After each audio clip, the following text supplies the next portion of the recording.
আচ্ছা, ভাবুন তো এমন একজনের কথা যিনি দিনের বেলায় পৃথিবীর সবচাইতে শক্তিশালী বোমা তৈরির কাজে ব্যস্ত থাকতো, হ্যাঁ? আর রাত হলেই তিনি চিন্তা করতো কিভাবে সিন্দুক ভাঙা যায়। সিন্দুক ভাঙার যে নিত্য নতুন কলাকৌশলগুলো আছে সেগুলো হচ্ছে সমাধানের কাজে ব্যস্ত থাকতো। সেই ব্যক্তিটা একজন নোবেলজয়ী পদার্থবিজ্ঞানীই ছিল না, তিনি ছিলেন একজন ড্রামার, একজন আর্টিস্ট এবং হিস্ট্রির মধ্যে সবচাইতে সেরা একজন টিচার ছিলেন, একজন শিক্ষক ছিলেন। ম্যাক্সিমাম মানুষই আমরা মনে করে থাকি যে সায়েন্টিস্ট মানে হচ্ছে খুব গম্ভীর একজন পার্সন হবে, কিন্তু এমন একজন পার্সন হবে সে যে সবসময় হচ্ছে আলুথালু একটা চুল টুল করে টোরে সে হেঁটে বেড়াবে এবং খুব খুব খুব একটা রুড পার্সন হবে, তাই না? কিন্তু আজকের গল্পটা আমি আজ বলবো এমন একজনকে নিয়ে, যিনি আমাদেরকে শিখিয়েছিলেন যে জীবনকে উপভোগ না করলে আসলে কিছুই শেখা যায় না। আজকে আমরা জানবো যে রিচার্ড ফাইনম্যানের সেই একটা হিস্টোরিক্যাল লাইফ হিস্টোরি, যা আপনাদের সবারই মানে চিন্তা করার যে ধারণাটা সেটা বদলে দিবে। আপনাদের সবার হয়তো বা বদলে দিতে পারে বা জানি না, তবে ডেফিনেটলি আমার তো বদলে দিয়েছে। কিছু কিছু জিনিস আমার সাথেও আমি মিল খুঁজে পাই দেখে আমি ভাবলাম কি আজকে আপনাদের সাথে শেয়ার করি। সো হ্যালো এভরিওয়ান, আসসালামু আলাইকুম, ওয়েলকাম এভরিওয়ান। আপনাদেরকে সবাইকে স্বাগতম নিতু প্রেজেন্স ইকোজ অফ রিয়েলিটিতে। তো আসেন তাহলে আমরা সবাই ফিরে যাই 1918 সালের একটা কিউরিয়াস কিউরিয়াস বাচ্চার গল্প শুনতে এবং তার সেই ছোটোবেলার দিনগুলোকে দেখতে, হ্যাঁ? আমি যে ব্যক্তিটার কথা বলবো আজকে, সেই ব্যক্তিটার নাম হচ্ছে রিচার্ড ফাইনম্যান। তিনি জন্মেছিলেন 11ই মে 1918-এ নিউ ইয়র্কে কুইন্সে। তার ফ্যামিলি হিস্ট্রি যেটা আমি জানি সেটা হচ্ছে তারা খুব বেশি রিচ ছিল না এবং তার ফ্যামিলিতে সো ফার কোনো সায়েন্টিস্টও ছিল না, বিখ্যাত কেউ ছিল না তার ফ্যামিলিতে। কিন্তু তার বাবা ছিল একজন খুব স্পেশাল একজন মানুষ, হ্যাঁ? তার বাবা তার আহ, ছেলের লাইফে যেই মোটোটা সেটাকে সম্পূর্ণ চেঞ্জ করার একদম গুরুত্বপূর্ণ একটা ছোট ছোট স্টেপ দিয়ে সেটা শুরু করেছিল। রিচার্ড ফাইনম্যানের বাবার বিশ্বাস ছিল যে কোনো কিছুর নাম জানাটা কিন্তু খুব ইম্পর্ট্যান্ট কোনো কাজ না, বাট যেটা সবচাইতে বেশি জরুরি সেটা ছিল সেই জিনিসটা কিভাবে কাজ করে, তার মানে প্রকারভেদ বা যেটাকে আমরা বলি তার প্রত্যেকটা স্টেপগুলো জানাটাই বেশি জরুরি। নাম জেনে কী হবে, নাম জেনে তো কোনো কিছুই হবে না, বাট সেই ব্যক্তিটা কী করছে বা সেই জিনিসটা কী করছে সেটাটাই ইম্পর্টেন্ট। যেন যেভাবে করে যেই জিনিসটা, যেই থিওরিটা অ্যাকচুয়ালি রিচার্ড ফাইনম্যানের লাইফটাকে অন্যভাবে অন্যরকম করে হচ্ছে বদলে দিয়েছিল। অন্য বাচ্চারা যখন তার বয়সে স্কুলে যেত, যে হচ্ছে বিভিন্ন জিনিস মেমোরাইজ করার চেষ্টা করতো, তার বাবা তাকে নিয়ে হাঁটতে বের হয়ে যেত। আর হাঁটতে বের হতে হতে তারা একে অপরের সাথে কোয়েশ্চেন অ্যান্সার সেশন চালাতো। যেমন রিচার্ড ফাইনম্যানকে তার বাবাই বলতো যে দেখো দেখো ওখানে একটা পাখি দেখা যাচ্ছে, তখন ছেলে বলতো হ্যাঁ হ্যাঁ হ্যাঁ পাখি দেখা যাচ্ছে। তখন তার বাবা বলতো আচ্ছা, এই রকম পাখির হাজার হাজার পাখির কিন্তু আমরা নাম জানবো, কিন্তু এবং হচ্ছে কোন ভাষা মানে এরকম পাখির নাম আমরা বিভিন্ন ভাষায় জানতে পারবো, কিন্তু তুমি কি জানো এই পাখিটা এরকম কেন জাম্প করছে বা এই পাখিটা কেন এভাবে করে খাবার খাচ্ছে? তো এই ছোট ছোট আহ, ছোট ছোট টিপসগুলো এগুলোই ছিল মেনলি রিচার্ড ফাইনম্যানের এইরকম বড় একটা লাইফের দিকে এগিয়ে যাওয়ার জন্য সবচাইতে বড় ইন্সপিরেশন। এরকম তারা বের হতো, বাবা ছেলে বের হয়ে হয়ে এরকম নতুন নতুন নতুন নতুন জিনিস শিখতে শিখতে রিচার্ড ফাইনম্যানের লাইফের মধ্যে কিউরিসিটি জিনিসটা একদম মানে টোটালি কী বলবো এটাকে পাকাপোক্তভাবে জায়গা করে নিয়েছিল। তো সেই ছোটোবেলা থেকেই যেটা বুঝতো, বুঝে নিজেকে সেভাবে করেই বড় করেছে, সেটা হচ্ছে যে আমার হচ্ছে মুখস্থ করা যাবে না, আমি কোনো কিছু মুখস্থ করে শিখবো না। মুখস্থ করে জিনিস শেখার মধ্যে কোনো ধরনের কোনো ইন্টেলিজেন্স নাই। মুখস্থ করা মানেই হচ্ছে ইন্টেলিজেন্স না। ইন্টেলিজেন্সটা সেখানেই যদি আমি সেই জিনিসটা বুঝতে পারি। আর তিনি হচ্ছেন রিচার্ড ফাইনম্যান হচ্ছেন কোনো টিচারের কোনো কথা বা কারো কোনো কথাকে না রিপিট করতো না। তিনি কোয়েশ্চেন করতো, জানতে চাইতো। যেমন আলো কেন এভাবে কাজ করে? কেন ম্যাগনেট হচ্ছে এরকম আকর্ষণ করে? আচ্ছা এই যে নাম্বারগুলা, ম্যাথসের যে নাম্বারগুলা এগুলা এভাবে কেন কাজ করে? ছোট বয়সে থেকে কিশোর বয়সে থেকে সে তার এলাকাতে সবচাইতে ভালো একজন রেডিও মেকানিক হিসেবে নাম করে ফেলেছিল, যে সে কীভাবে কীভাবে জানি কোনো একটা ম্যাজিকের মাধ্যমে রেডিও মেরামত করতে পারে। কিন্তু সে রেডিও কী বলে মেকানিক হিসেবে যখন রেডিওটাকে হচ্ছে নিয়ে বসতো, তখন সে খুব মানে ডিপলি সে ভাবতো, সে মনে মনে চিন্তা করতো যে এই যে ইয়াটা যাচ্ছে, কারেন্টটা যাচ্ছে রেডিওর ভিতর দিয়ে, সেটা আসলে কিভাবে যাচ্ছে, কিভাবে গিয়ে সেটা সেভাবে কাজ করছে। সেই জন্য সে বসে বসে খুব চিন্তা ভাবনা করে যখন বুঝে নিত যে এটা অ্যাকচুয়ালি এভাবে এভাবে যাবার কথা, সেটা যাচ্ছে না, তখন সে রেডিওটাকে না স্পর্শ করেই, টাচ না করেই সে সমস্যাটাও বুঝে ফেলতো এবং সেটাকে হচ্ছে সলভও করে ফেলতো। মানুষের কাছে তো সেটা অবশ্যই অবশ্যই ম্যাজিক, কিন্তু এটা নর্মাল লাইফে তার কাছে এটা কোনো ধরনের কোনো ম্যাজিক ছিল না। এটা অ্যাকচুয়ালি ছিল লজিক, এবং লজিকের সাথে সেটাকে এক্সপ্লেইন করার একটা ক্ষমতা। ফাইনম্যান তার নিজের স্কুলে 100% পারফেকশনিস্ট ছিল না। সে ভুল করতো, সে মজা করতো, সে রুলস ভাঙতো, কিন্তু ফিজিক্স আর ম্যাথস এই দুটো সাবজেক্টের মধ্যে তার হচ্ছে সম্পূর্ণ মানে অন্য রকমের একটা মনোযোগ কাজ করতো, আকর্ষণ কাজ করতো। সে খুব পছন্দ করতো যে ফিজিক্সের সাথে ম্যাথসটাকে অ্যাড করে কিভাবে রুলস রেগুলেশনস এগুলোকে সমাধান করা যায়। ফিজিক্সের সমস্যার সমাধানগুলো করতে যে সে শুধু ভালোবাসতো গ্রেডের জন্য তা না, সে মেনলি ভালোবাসতো এই ফিজিক্সের রুলসগুলো সমাধান করতে, কারণ সে সেটাতে আনন্দ পেত। আর এই আনন্দ পাওয়ার জন্যই যে সে কাজগুলো করতো, সেটাই ছিল তার জন্য সবচাইতে বড় প্লাস পয়েন্ট। তো সে যখন বড় হলো, সে এমআইটিতে অ্যাডমিশন নিল। সেখানে সে অন্যদের মতোই মুখস্থ করতো না, সে নতুন নতুন সূত্র বের করতো, আবার সেগুলোকে ট্রাই করতো, সে নিজেকে কোয়েশ্চেন করতো যে যদি এই রুলসটা না আসতো তাহলে আমি নিজে কি বের করতে পারতাম? এই জিনিসটা যে নিউটন আবিষ্কার করে গেছে এটাকে আমি বের করতে পারতাম? তো এরকম করতে করতে অ্যাকচুয়ালি তার এই মেন্টালিটিটা কিন্তু তাকে অন্যদের তুলনায় অনেক বেশি শক্তিশালী করে মানে শক্তিশালী করে তুলেছিল। আর সে শুধুমাত্র যে বই পড়া জিনিসটাকে কপি করতো তা না, সে কী করতো, ওইটা পড়ে সে তার নিজের মতো করে নতুন নতুন নতুন নতুন নিয়ম সে হচ্ছে তৈরি করার চেষ্টা করতো। তো আস্তে আস্তে সে এমআইটিতে ক্লাস করতে থাকলো এবং তার সাথে পরিচয় হলো আর্লিন গ্রিনবাম বলে একটা মেয়ের। তারা একসাথে হাসতো, একে অপরকে বোঝার চেষ্টা করতো।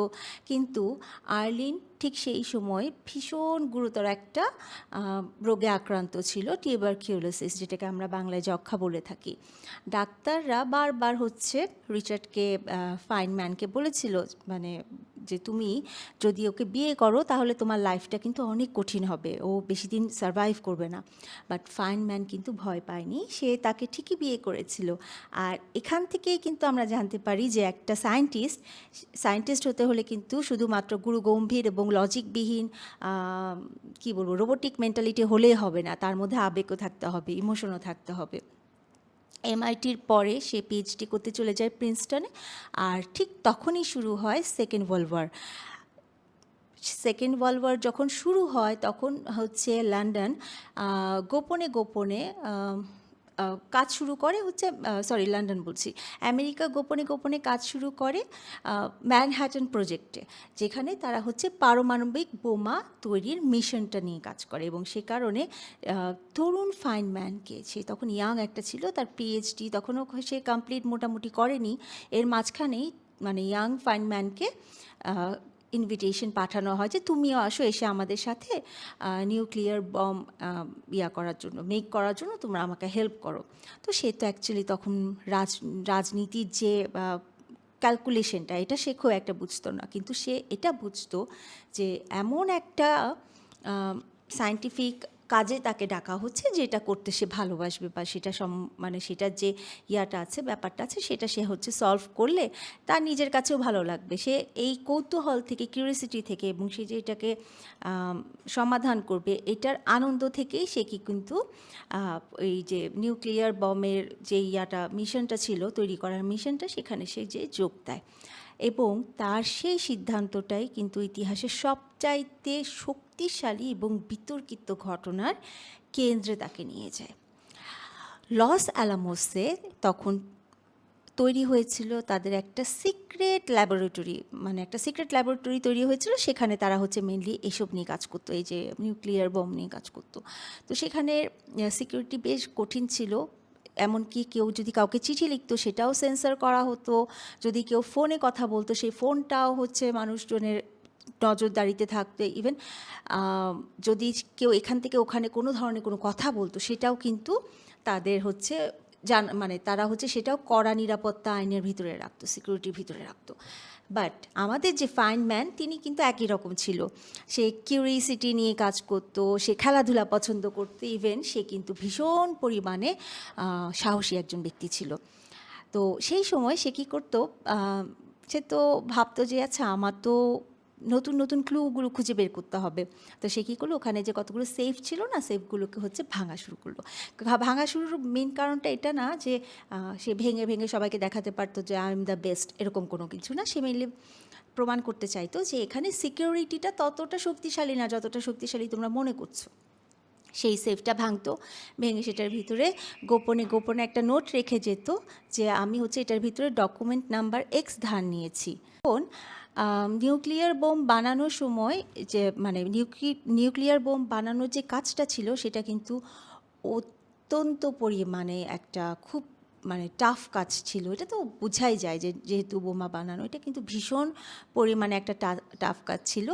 কিন্তু এটাকে যদি তারপরে যদি আমি কিভাবে সে বানাচ্ছে সেটা যদি বলতে যাই তাহলে তো আমার ভিডিওটা বিশাল বড় হয়ে যাবে। কিন্তু আমার মনে হচ্ছে কি যে কিছু কিছু জিনিস হয়তো বা বলে রাখলে মানে আমার বাচ্চা যেহেতু এখন অনেক ছোট, একটু বড় হলে কিন্তু দেখা যাবে যে সে জিনিসটা বুঝে হয়তো তার কাছে ভালো লাগছে, এই জন্য আমি বলি। হ্যাঁ, এখানে মেনলি যেটা ছিল সায়েন্টিস্টদেরকে মেনলি বুঝতে হতো যে ক্ষুদ্র ক্ষুদ্র যে কণা যেটাকে আমরা অ্যাটম বলে থাকি, সেই অ্যাটমগুলোকে ভাঙলে তারা কিভাবে বিহেভ করবে।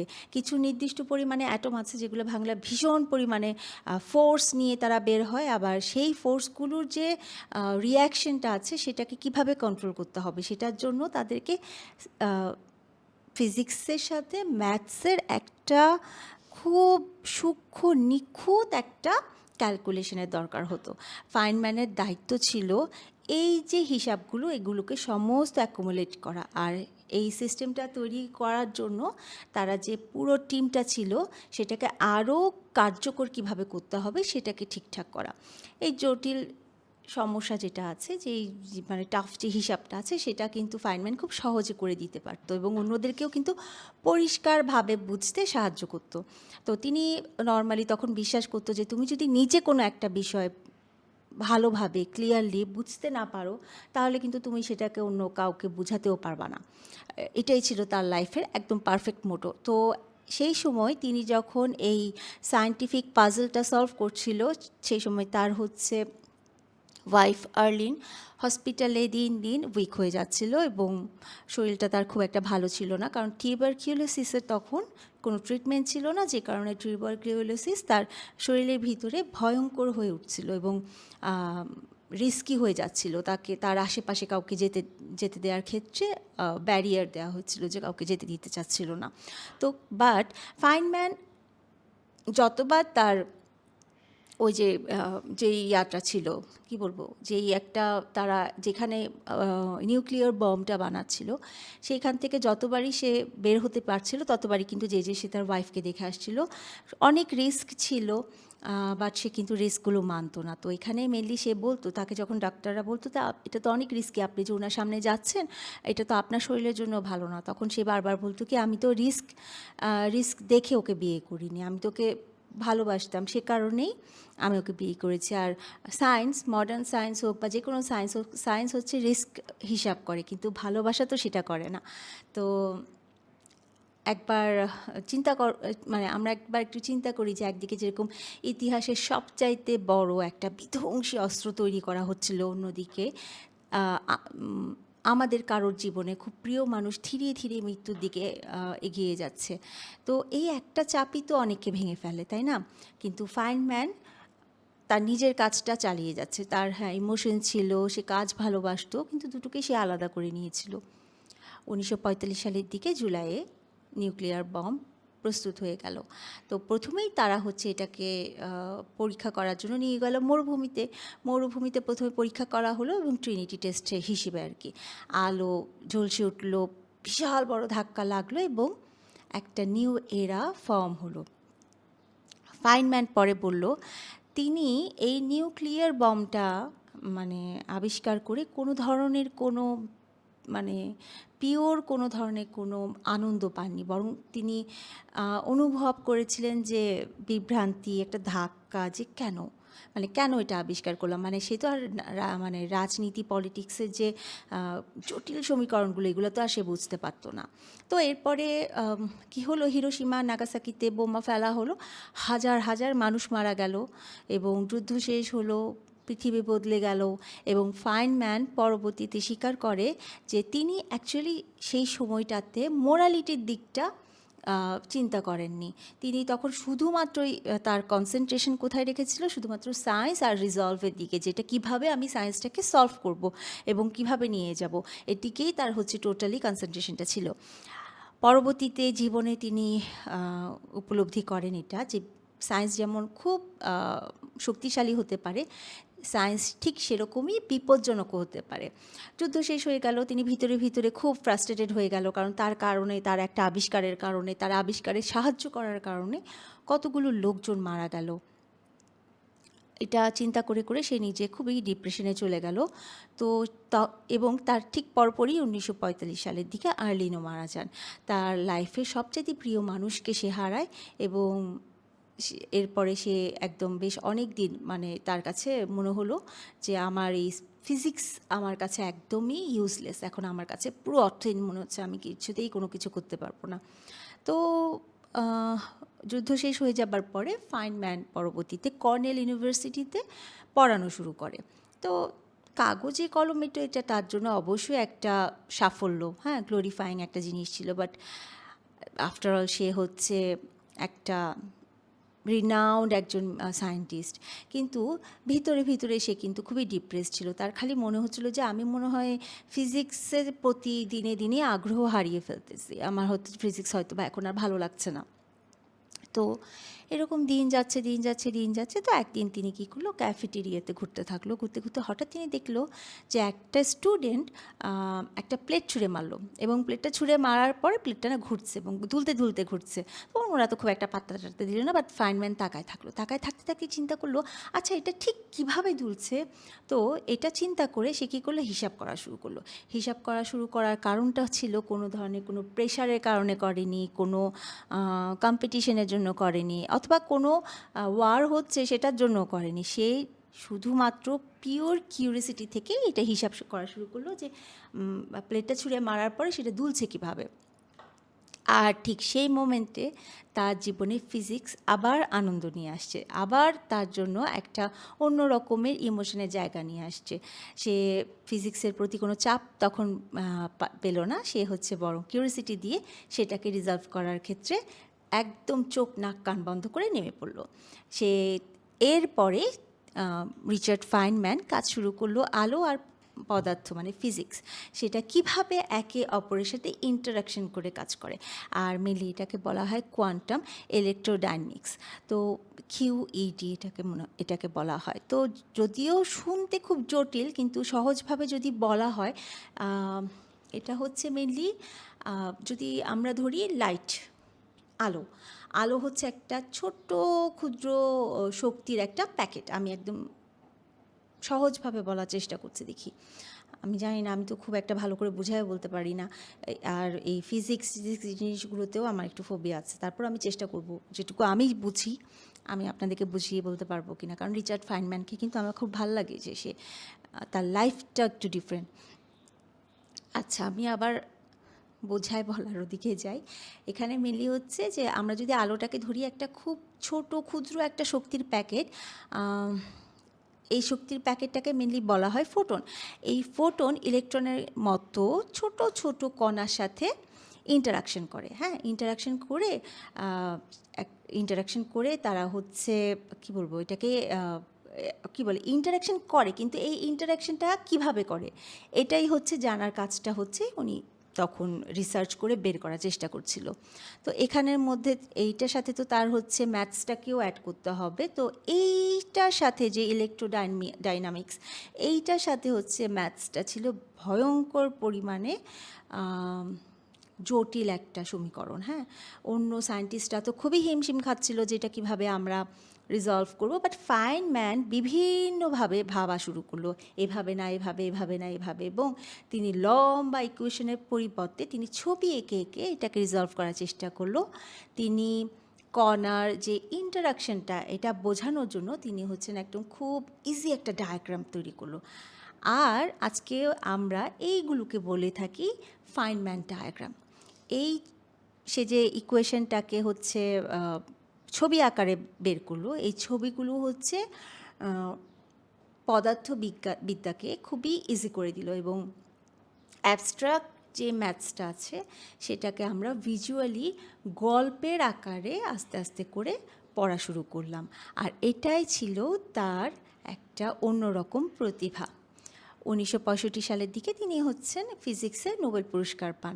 তিনি তার সাথে আরও দুজন বিজ্ঞানী এই পুরস্কারটা ভাগ করে নেন। তো পুরস্কার দেওয়া হলো অ্যাকচুয়ালি তাদেরকে মেনলি তাদের সেই কাজের জন্য, যেই কাজটা হচ্ছে তারা কিছুদিন আগে করলো, যেটাকে আমরা বলে থাকি কোয়ান্টাম ইলেকট্রোডাইনামিক্স।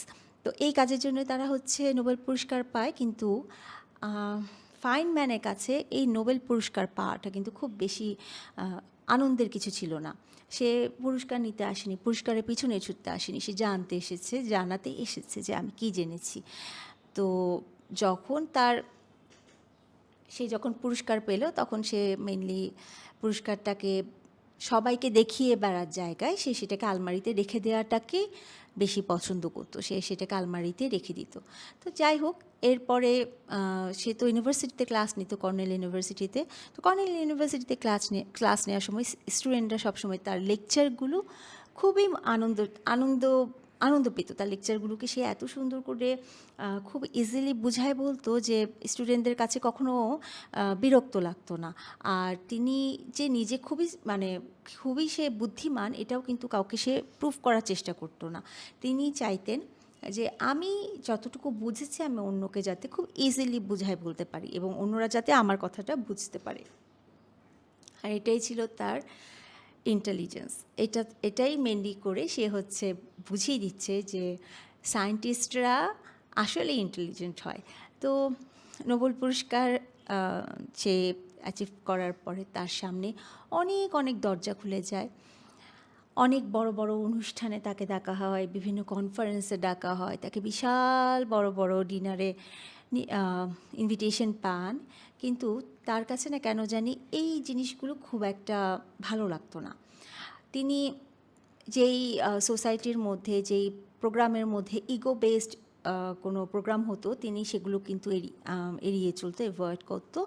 তিনি হায়ারার্কি, তারপরে হচ্ছে তার glorifying thing, I know I am everything টাইপের জিনিসপত্র খুবই অপছন্দ করে এড়িয়ে যেত।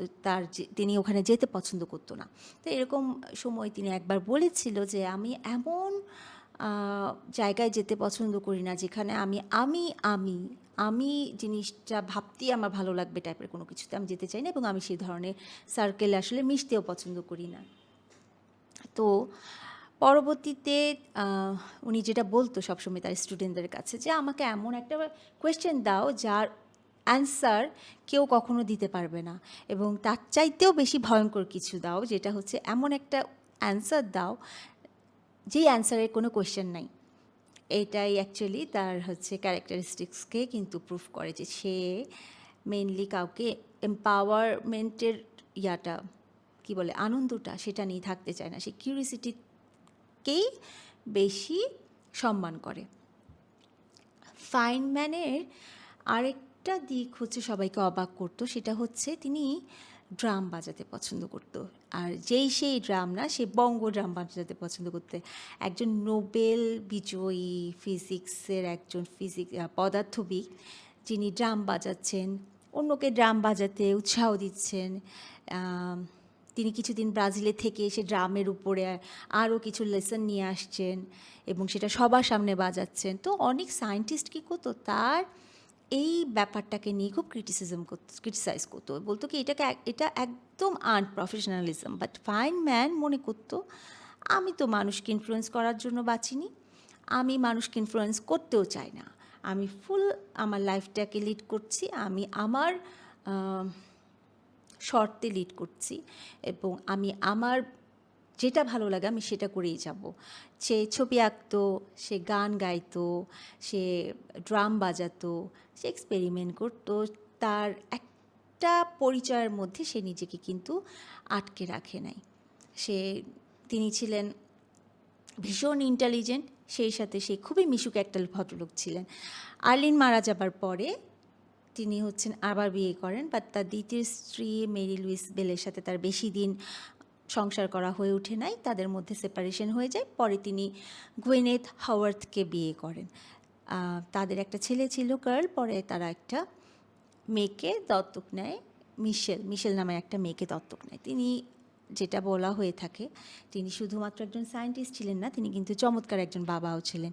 তিনি তার ছেলেকে, তারপরে তার মেয়ে মিশেলকে, তাদেরকে নিয়ে বাইরে যেতেন, তাদের সাথে ভীষণ সময় মানে কাটাতে পছন্দ করতেন, তাদের সাথে খেলতেন, তাদেরকে কিউরিয়াস কোয়েশ্চেন করার অপশন দিতেন, তাদের কিউরিসিটিগুলোকে নিয়ে কথা বলতেন, তাদের যত ধরনের কোয়েশ্চেন আছে সবগুলো কোয়েশ্চেনের অ্যান্সার দেওয়ার জন্য তাদেরকে ইন্সপায়ার করতেন। বাবা হিসেবে তার মানসিকতা অ্যাকচুয়ালি ছিল অন্যরকম। তিনি নিজে যেটা তার লাইফের ফিলোসফিটা মেনটেন করতো, তিনি কিন্তু তার সন্তানদের মধ্যে সেই জিনিসটা ছড়িয়ে দিয়েছিল এবং বারবার কিন্তু সে তার সন্তানদেরকেও বলতো যে curiosity is greater than memorisation, understanding is greater than ego. এই জিনিসটাই ছিল তার লাইফের মোটো। তো 1986 সালের দিকে আবার হিস্ট্রির একটা মিডলে ফাইনম্যান উঠে আসে। কেন উঠে আসে সেটার কারণটা হচ্ছে স্পেস শাটল চ্যালেঞ্জারের জন্য। হ্যাঁ, স্পেস শাটল চ্যালেঞ্জার লঞ্চ করা হয়। তখন লঞ্চ করার সাথে সাথে এটা কি করে, বার্স্ট করে। 7 জন অ্যাস্ট্রোনট ছিল সেটার মধ্যে, তারা মারা যায় এবং পরবর্তীতে কমিশন বানানো হয়। কমিশন বানানোর পরে ফাইনম্যান সেই কমিশনের একজন পার্সন ছিল, একজন সদস্য ছিল।